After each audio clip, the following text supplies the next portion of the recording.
this, been too busy, but there was only a point separating Hickmott and Lord. Coombs and Bloomfield were absolutely equal in the last race as well. Who did the winning in the last race there, my friend? I think I'd better have a see if we can update that quickly. Who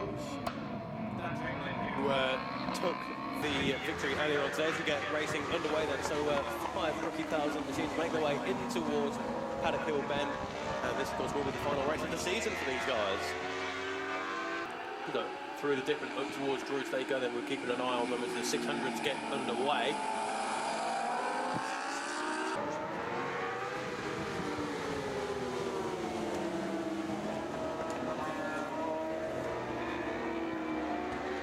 Ben Wood in the thousands and 2 wins, and Dan Chamberlain a win as well. Dan ran 25 points over the course of the 3 races, and Ben Wood 70 points throughout the course of the races yesterday and today as they make their way around clearways and on towards Clark Curve. And it is, as it has been for most of the year actually, Ben who with Alex Ianni again looking to go with them, so I'm not sure what changes he's made to the bike or what's been put in his cornflakes this morning, but Alex Ianni is right there with Ben Wood and Dan Chamberlain. In fact, it's only half a second, and Alex was quickest in the final sector on this opening lap. But Morgan through Thompson drops down to 5th position there as the rookie 600s come across the line. Then Bloomfield leads Coombs by just shy of 7/10 of a second. James Lord ahead of Kurt Elliott, Aaron Hickmott ahead of Neil Eggington, and the number 13 machine of Benton. So that is the, well, we've got 5,000cc machines out there and 8 600cc machines out there. So 13 bikes on circuit being rounded out by the number 13 machine of Benton. Okay, the way I've got it at the moment, I think it is going to be James Lord leading the way, who's by 7 points from Aaron Hickmott. In 3rd place, just 16 points behind, is Paul Coombs in this particular championship. Once again, very rough back paper calculations. Don't take it as gospel, whatever you do. Certainly, we know the champion in the 1000cc class has been crowned. That's going to be Chamberlain, Wood. Chamberlain taking the championship ahead of Wood.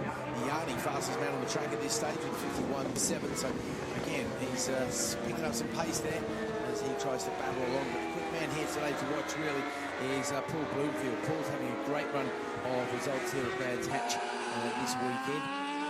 He's picked up 3 wins so far today, so all of a sudden he's gone from being 4th in the championship to being almost 3rd in the championship, not too far behind. And another good result could secure it for him. We'll wait and see.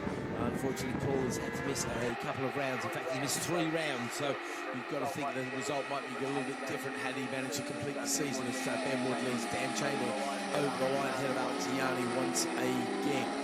Fastest man on the track, sure enough, Paul Coombs this time actually.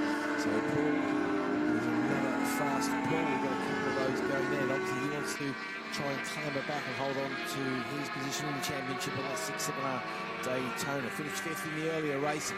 Right now he's the quickest man on the track and he is leading the way. He's up to 4th place overall as he vaults his rivals to go up to 4th and puts a couple of his rivals. Also a 1000cc machine between them as well. Nathan Thompson dropping down the field quite a bit on that lap as well. I think he's going to come under pressure from some of the other 600s like Eggington and Neil as well. But it is Ben Wood who is the leading man on the track. But I don't know for how much longer because Dan Chamberlain is coming fast. He goes purple in sector 1, purple green in sector 2. There's a 51.392. Gets the gap down to just 0.173 of a second. So our new 1000cc rookie MRA champion is looking to do the business and take home another gold medal track. He's already quite extensive collection to be fair. Danny won the championship in fine style earlier. He's now got 17 gold medals under his belt, which is no shabby feature your first year of racing. And as Bradley was mentioning, he's going to be disappearing off next week with Bradley, though not the same, maybe on the same plane even. Bradley, I guess that's the way these things work, isn't it? You just end up in the Czech Republic on a cheap flight to do your work at different ends of the scale. I know when I go to the Speedway, which I'm a bit prone to doing sometimes overseas, you find yourself on a plane with guys like Ty Wolfenden as well. quite amazing. It's just a travelling circus around Europe for the dirt stuff as well, I guess. Yeah, I think the closest thing I've come to that is I got onto a flight, I can't remember where it's from, or I think it's Stansted to Riga in Latvia, and it's getting everything put in the stowage thing above your head, and someone goes, "Hey, Brad." I was like, "Sorry, what?" Bit of a shock, really. You're famous, mate. Yeah, I felt like it, to be fair. And who was that going, Brad? That was a guy called Jake Brown, whose dad is the most successful British cyclocross driver. Okay, fair enough. Yeah. There you go. You see, you're a celebrity in your own right now. Yeah, something like that. Yeah. You've not asked my autograph yet, though, so I'm a little bit insulted, to be honest. Yeah, it's all right. Don't worry. One day you'll legend in your own lunch show. Okay, Wood now leads Chamberlain once again. This time they're pointing it the way out of the bottom there. So they come round once again. Just trying to gain that. Sorry, they've crossed the line. There's 51.318. So Chamberlain's still the quickest man on the track, but he can't quite find a way past. He's going quicker than his rival, but unfortunately his rival keeps opening up that gap and he has to keep dragging him back every single time. We're 6 laps into this 12-lap race. Long way back to Alex Yanni having a bit of a lonely Billy Mermaid's race on the way down there. Paul Bloomfield, though, in 3rd place, has got Paul Coombs quite close company. They're separated by half a second. So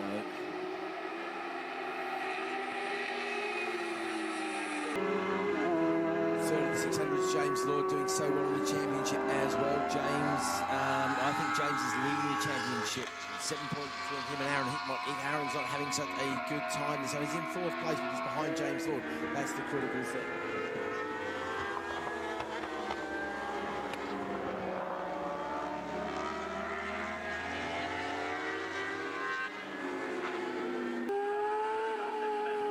In the first sector then on this lap from number 178, Paul Bloomfield. In fact, he's coming around Clark Curve onto the front straight now, and so Paul Bloomfield on that Yamaha R6, he is the fastest man on the circuit with a 51.081. Of course, we mentioned earlier on in the day that the rookie 600 lap record is perhaps the oldest in the book for a track that we still go to, of a 49.0, and that was some 21 years ago by a certain Bob Collins. So it's looking as though that will still stand the test of time for another year at least.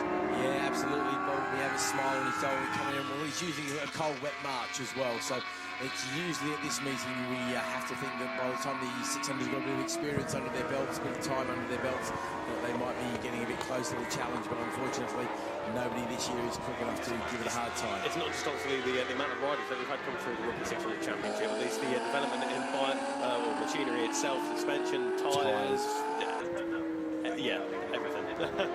But yeah, I think it's a bit of a difference between an R6 from 21 years ago and now, but nonetheless, the lap record still stands. James Lord comes across the line and 3rd in the class at the moment, 6th place overall, as Wood leads Chamberlain by 0.1 of a second. Alex Yanni, despite being right on the tail end of Ben Wood earlier on in the race, he's now 8.9 seconds adrift, but still looking good for another 3rd place this weekend. Race leader of the thousands, and Dan Chamberlain's not giving this one up, is he? He's like a chihuahua with a dog with a bone in its mouth there as he tries to get the power down on that GSX-R 750. How much fight do you get out of your chihuahua? Never seen him yapping at the heels. Yeah, put it back in your handbag. Okay, let's look at the points in the good indeed to take the championship here, because Aaron Hickmott is behind him by about 2 seconds, but at the moment it looks as though he's going to earn an extra couple of points, which is going to actually extend the lead, because coming into this race, I believe, and again, don't take this as gospel, but my fag packet says that James has got a 7-point advantage over Aaron Hickmott, so Aaron will be so ruined if he settled in 300, because his rival James didn't have a great time there, just scoring me 23 points. If he then ends it's on one race, he would have relegated him a bit further. But nonetheless, ifs and buts don't pay the bills, do they? As the leaders come across the line to complete lap 10, that is Ben Wood. Now, what I'm going to say about Ben, I'm not putting the commentator's curse on you, I genuinely hope, Ben, but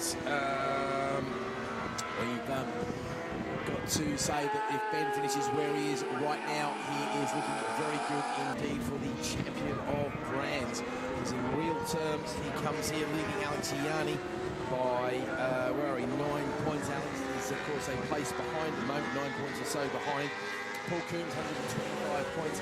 So Paul is in a position at the moment to pick up another 40 points, so go to 145, but Ben is looking very good to go to 163. However, Mr. Chamberlain's doing what he can to make sure that 163 becomes a 158. He's going to get the hurry-up flag this time round as they head off of Clark Curve. And look at this Chamberlain right in the slipstream. He doesn't have the herbs under his belt. Let's see if he's got anything under the brakes as the last lap flag goes out. And down the hill they go.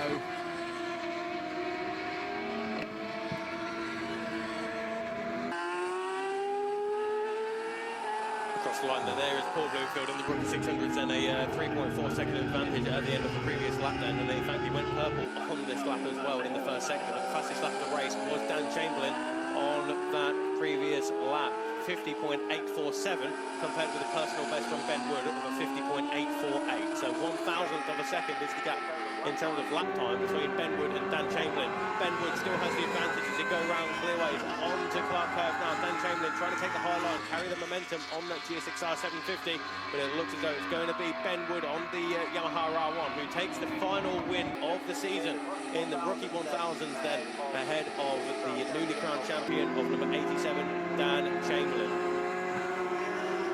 Okay, so Alex Yanni then will be next up in the rookie thousands then, as Thompson and Benton come across the line in the 4th and 8th place positions in 1000s and 600s.